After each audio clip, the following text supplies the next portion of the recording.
പശ്ചിമേഷ്യൻ സംഘർഷം മറ്റൊരു തലത്തിലേക്ക് കടക്കുമ്പോൾ യുദ്ധം ഏറ്റവും കൂടുതൽ ബാധിച്ചിരിക്കുന്നത് ഗൾഫ് മേഖലയാണ്. ഒരു അറുതിയില്ലാതെ തന്നെ ഗൾഫ് രാജ്യങ്ങൾക്ക് മേൽ ഇറാൻ മിസൈൽ ആക്രമണവും ബോംബ് ആക്രമണവും നടത്തുകയാണ്.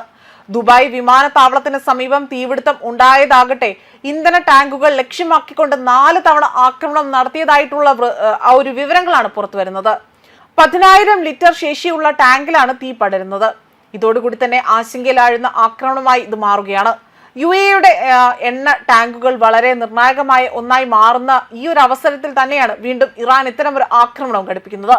10,000 ലിറ്റർ സംഭരണ ശേഷിയുള്ള ഇന്ധന ടാങ്കുകൾ തീ പടർന്നെങ്കിൽ പോലും ഏതാനും മണിക്കൂറുകൾക്കുള്ളിൽ തന്നെ തീ നിയന്ത്രണ വിധേയമാക്കിയതായി തന്നെ അഗ്നിശമന സേന അറിയിച്ചു. ഫുജേറയിലെ എണ്ണ സംഭരണ കേന്ദ്രത്തിന് നേരെയും അതേപോലെ തന്നെ മറ്റൊരു പാർപ്പിട മേഖലയിൽ ഇറാൻ വ്യോമാക്രമണം നടത്തുകയും ചെയ്തു. അബുദാബിയിലാണ് ഇറാൻ മിസൈൽ പതിച്ചുകൊണ്ട് കാർ യാത്രികനായ പാലസ്തീൻ സ്വദേശി അവിടെ കൊല്ലപ്പെടുകയും ചെയ്തിട്ടുണ്ട്.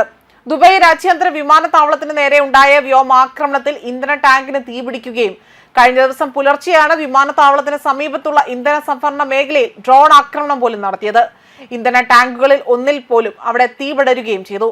കൂടുതൽ മേഖലയിലേക്ക് തീ പടരുന്നത് അഗ്നിശമന സേന തടയുകയാണ് ചെയ്തത്. അതേപോലെ തന്നെ അബുദാബി ഷാ ഗ്യാസ് ഫീൽഡിലാകട്ടെ ഡ്രോൺ ആക്രമണം നടത്തിയതായും വിവരങ്ങൾ സൂചിപ്പിക്കുന്നുണ്ട്.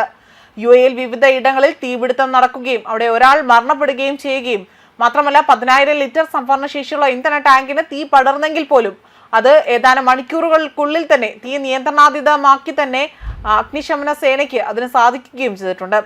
അതേസമയം യുണൈറ്റഡ് അറബ് എമിറേറ്റ്സിലെ ഫുജൈറ തുറമുഖം വീണ്ടും വാർത്തകളിൽ ഇടം നേടിയിരിക്കുകയാണ്. അടുത്തിടെ തന്നെ ഡ്രോൺ അവശിഷ്ടങ്ങളും തീപിടുത്തവും മൂലമുണ്ടായ നാശനഷ്ടങ്ങൾ കാരണം അവിടെ താൽക്കാലികമായി തന്നെ തടസ്സപ്പെട്ട പ്രവർത്തനങ്ങൾ പുനരാരംഭിക്കുകയാണ് ചെയ്തിരിക്കുന്നത്. എന്നാൽ അവിടെ സ്ഥിതിഗതികളാകട്ടെ നിയന്ത്രണ വിധേയമായതിനു ശേഷം തുറമുഖം കഴിഞ്ഞ ദിവസം എണ്ണ കയറ്റലിലും അതുപോലെ കപ്പൽ നീക്കവും പുനരാരംഭിക്കുകയും ചെയ്തു. ലോകത്തിലെ പ്രധാന എണ്ണ കയറ്റുമതി സമുദ്ര ഇന്ധന കേന്ദ്രങ്ങളിൽ ഒന്നായ ഫുജൈറയിൽ അവിടെ ആ ഒരു പ്രവർത്തനങ്ങൾ പുനരാരംഭിച്ചത് ആഗോള ഊർജ്ജ വിപണിക്ക് വലിയൊരു ആശ്വാസമായി തന്നെയാണ് കണക്കാക്കുന്നത്. അതേപോലെ തന്നെ ഹോർമൂസ് കടലിടുക്കിന്റെ ആ ഒരു സാമീപ്യം അതിന്റെ പ്രാധാന്യം വർദ്ധിപ്പിക്കുകയും ഹോർമൂസ് കടലിടുക്കിന് തൊട്ടു പുറത്ത് ഒമാൻ ഉൾക്കടലിലാണ് ഫുജൈറ തുറമുഖം സ്ഥിതി ചെയ്യുന്നത്. ലോകത്തിലെ ഏറ്റവും തിരക്കേറിയതും ഏറ്റവും സെൻസിറ്റീവുമായ എണ്ണ റൂട്ടുകളിൽ ഒന്നാണ് ഹോർമൂസ് കടലിടുക്ക്. വിവിധ രാജ്യങ്ങളിലേക്ക് ദിവസേന തന്നെ വലിയ അളവിൽ അസംസ്കൃത എണ്ണ കൊണ്ടുപോകുകയും ചെയ്യുന്നു. ഹോർമൂസ് കടലിടുക്ക് കടന്നു പോകാതെ തന്നെ ഇവിടെ നിന്നുകൊണ്ട് എണ്ണ കയറ്റുമതി ചെയ്യാൻ കഴിയുന്നതിനാൽ തന്നെ ഫുജൈറയുടെ സ്ഥാനം തന്ത്രപരമായി തന്നെ നിർണായകമാണ്. മേഖലയിലെ ഏത് സംഘർഷമോ അല്ലെങ്കിൽ ഇതൊന്നും ഉണ്ടാകുമോ അല്ലെങ്കിൽ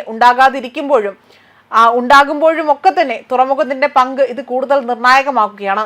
ഏതെങ്കിലും കാരണത്താൽ തന്നെ അവിടെ ഷിപ്പിംഗ് നിലച്ചാൽ അത് ആഗോള എണ്ണ വിതരണത്തിൽ കാര്യമായ സ്വാധീനം ചെലുത്തുകയും ചെയ്യും. അത്തരമൊരു സാഹചര്യത്തിൽ എണ്ണ വ്യാപാരം തുടർന്നാൽ അത് അനുവദിക്കുന്ന ഒരു ബദലും സുരക്ഷിതവുമായ പാത ഫുജൈറ തുറമുഖം നൽകുന്നു എന്നതാണ് മറ്റൊരു വസ്തുത. ദശലക്ഷക്കണക്കിന് ബാരൽ എണ്ണയാണ് പ്രതിദിനം അവിടെ നിന്നും കയറ്റുമതി ചെയ്യുന്നത്. അവിടുത്തെ സ്ഥിതി വിവര കണക്കുകളാകട്ടെ അത് പ്രകാരം തുറമുഖം പ്രതിദിനം ശരാശരി 1.7 ദശലക്ഷം ബാരൽ അസംസ്കൃത എണ്ണയും ശുദ്ധീകരിച്ച ഇന്ധനവും അവിടെ നിന്നും കയറ്റുമതി ചെയ്യുന്നുണ്ട്. ന്യൂസ് ഡെസ്ക് കർമ്മ ന്യൂസ്.